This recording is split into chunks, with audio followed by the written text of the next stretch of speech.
السلام علیکم ورحمۃ اللہ وبرکاتہ نحمده ونصلی علی رسوله الکریم اما بعد فاعوذ باللہ من الشیطان الرجیم بسم اللہ الرحمن الرحیم وہ کیا زود و کرم ہے شہ بتا تیرا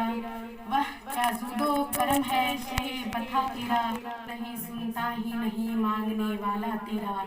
آج اکثر عورتیں باریک لباس پہن کر نیم ابریاں ہو کر نکلتی ہے۔ دو عورتوں کے تعلق سے اللہ کے ابو دانائے ایوب صلی اللہ تعالیٰ علیہ وسلم نے ارشاد فرمایا کہ دو ایسے جہنمی ہوں گے جنہیں میں نے کبھی نہیں دیکھا۔ ایک وہ لوگ ہوں گے جن کے ہاتھوں میں مائع کی دم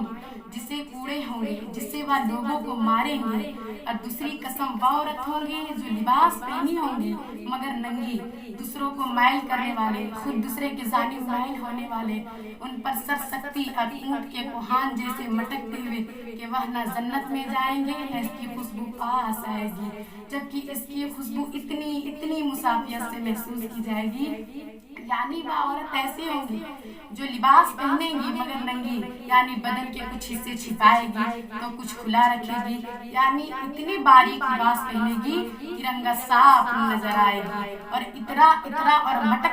کر چلے گی، اور لباس اتنے تنگ اور چست رہے گی کہ ہر عضو کے سخت نصاب و فراس سے ظاہر اور نمایاں ہوں گے۔ جیسے بغیر لباس کے آج اگر گرد و پیش میں جائزہ لیا جائے تو غیب کی خبر رسول ہاشمی 1400 سال کی بلدی تھی حرف بہ حرف صحیح نظر آتی ہے۔ اس تعلیم نئی تہذیب کے سر سے آج 90% خواتین اسی تعلیمات کی شکار ہے،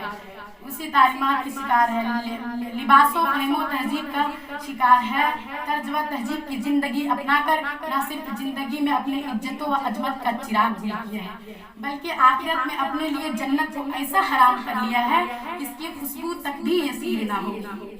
اے میرے اسلام کی شہزادیوں،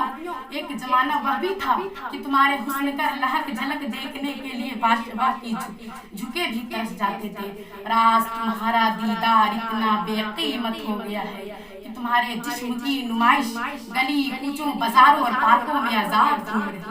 کل تمہارے گشت و قسم کی تاریخ عالم نے خائی تھی، تمہارے امت حفاظت کے لیے محمد بن قاسم کی تلوار ساحل سندھا میں امت پیڑوں کی گردنوں پر چمک رہی تھی، اور آج تمہارے تعلیم و تہذیب اور نئی سوسائٹی تمہارے عزتوں کو چند ٹکڑے کا بھی رہنے نہیں دیا۔ کیا یہی اسلامی مقصد ہے؟ کیا یہی اسلامی تہذیب ہے؟ کیا یہی اسلامی خواتین کا شان ہے؟ ارے ہمارے اسلام یہ نہیں کہتے کہ گھر سے باہر نہیں نکلو بلکہ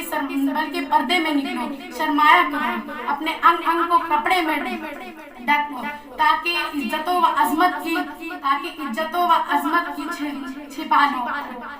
اب آپ کی یہ خادمہ گلفشہ فاطمہ عرض کرنا چاہے گی کہ فاطمہ رضی اللہ تعالیٰ عنہ کی محبت کے دعویٰ کرنے والوں، کیا یہی محبت ہے کہ اپنی تم شوہروں کی عزت نہیں کرتی ہو، بڑے بھائی کی عزت نہیں کرتی ہو، چھوٹوں کی شفقت نہیں کرتی ہو، بڑوں کی عزت نہیں کرتی ہو، حرام کاری سے بچتی نہیں ہو؟ کتنے شرم کی بات ہے کہ آج ہماری ماں اور بہنوں کو گالی تو خوب دینے آتے ہیں مگر نعت پڑھنا نہیں آتا، گیت تو گانے خوب آتے ہیں مگر صحیح سے کلمہ پڑھنا نہیں آتا، لان و تان تو کرنا خوب آتا ہے مگر اپنے بچوں کو اسلامی تعلیمات اور تربیت دینا نہیں آتا، روزی کی تو خوب فکر ہوتی ہے مگر ایتل کرسی کی فکر نہیں ہوتی ہے۔ کیا پوری دنیا میں کوئی ماں کا لال ایسا ہے جو یہ کہے میں نہیں مروں گی؟ کوئی عورت ایسی ہے جو یہ کہے میں نہیں مروں گی؟ ہرگز نہیں، بلکہ مرد ہو یا عورت، عالم ہو یا ظاہر، ہندوستانی ہو یا پاکستانی، مسلمان ہو یا کافر، سبوں کو ایک ہی فکر ہے، سبوں کو ایک ہی خیال ہے کہ ہمیں مرنا ہے اور ضرور مرنا ہے۔ تو اے میری پیاری ماں اور بہنوں، جب آپ جان چکے ہیں کہ ہمیں بہرحال مرنا ہے، پھر آپ نماز کیوں نہیں پڑھتی ہو؟ اللہ سے کیوں نہیں ڈرتی ہو؟ جھوٹ کیوں بولتی ہو؟ کسی کی چگلی اور غیبت کیوں کرتی ہو؟ کیا تم کو معلوم نہیں کہ چگلی اور غیبت انسان کی نیکیوں کو اس طرح کھا جاتی ہے جس طرح آگ لکڑیوں کو کھا جاتی ہے؟ لہٰذا ہوش میں آؤ اور خدا را نماز کی پابندی کرو۔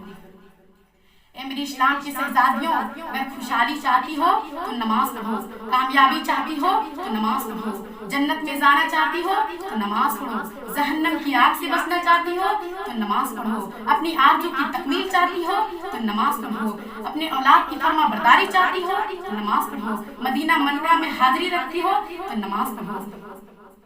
سرکار مدینہ صلی اللہ تعالیٰ علیہ وسلم نے ارشاد فرمایا کہ دنیا میں ایک ایسا انسان ہوگا جو دنیا سے پہاڑ کے وزن کے برابر نیکیاں لے کر کے جائے گا، پھر بھی جہنم میں ڈال دیا جائے گا۔ صحابہ نے عرض کیا یا رسول اللہ، آخر ایسا کیوں اور کس وجہ سے ہوگا؟ ہمارے آقا نے فرمایا کس نے دنیا میں کسی کو بلا وجہ مارا ہوگا، کسی کی زمین غصب کیا ہوگا، کسی کی امانت میں خیانت کی ہوگی، قرض والے کو قرض ادا نہ کیے ہوں گے، ماں باپ کے حقوق، پڑوسیوں کے حقوق ادا نہ کیے ہوں گے، تو حق والے اللہ سے عرض کریں گے اے اللہ اس پر میرا حق ہے، مثلاً اولاد کے لیے، اے اللہ یہ میرا باپ ہے، تم نیکی پہ نیکی کرتا رہا، ہم ان کے سامنے برے اعمال کرتے رہے مگر انہوں نے ہمیں نہیں روکا اور میں ظاہر رہی۔ اسی طرح قرضدار بھی کہیں گے کہ میرا قرض باقی ہے تو اللہ تعالیٰ اس نیک مرد کی نیکی چھین کر حق والوں کو دے دے گا۔ اس طرح ایک ایک نیکی تقسیم ہوگی اور بالآخر حکم الہی ہوگا، فرشتوں اسے جہنم میں ڈال دو۔ تو میری پیاری ماں اور بہنوں، آپ نے دیکھی کس طرح نیکی تقسیم ہوگی۔ لہٰذا وقت واقعی جو ماں باپ کو گالیاں دیتی ہے، شوہروں کو ستاتی ہے، اولاد کو اسلامی تعلیمات اور تربیت نہیں دیتی ہے، انہیں اس وقت سے سبق حاصل کرنا چاہیے کہ کہیں ایسا نہ ہو کہ میدان محشر میں بھی بچی کچی نیکی بھی عورت کی نظر ہو جائے۔ اس لیے میری اسلام کی شہزادیوں، جس طرح تم خود نماز پڑھتی ہو، اپنی اولاد سے بھی پڑھاؤ، اپنی بھائی بہنوں سے بھی پڑھاؤ، اپنی شوہروں سے بھی پڑھاؤ، اپنی دوستوں سے بھی پڑھاؤ، اپنی سخی سہیلیوں سے بھی پڑھاؤ، تاکہ تم قیامت کے میدان میں یہ کر سکو کہ اللہ ہم نے اپنا فرض ادا کیا، اب قصوروار میں نہیں یہ لوگ خود ہیں۔ میرے ذہن میں ایک واقعہ آ رہی ہے، میں بتا دینا چاہتی ہوں کہ ایک انسان نے خواب میں کیا دیکھا کہ شیر ہمیں دوڑا رہا ہے، دوڑاتے دوڑاتے جنگل پہنچے، وہ انسان ایک درخت پر چڑھ گیا، وہاں کیا دیکھتا ہے کہ ایک سادہ چوہا اور ایک کالا چوہا ہے، جس ڈال پہ وہ انسان بیٹھا تھا وہی ڈال کو چوہا کاٹ رہا تھا۔ پھر وہ انسان کیا دیکھتا ہے کہ مدھو مکھی اپنا گھر بنا رہا تھا، اس کا رس ٹپک رہا تھا، اس کو چاٹنے میں مصروف تھا۔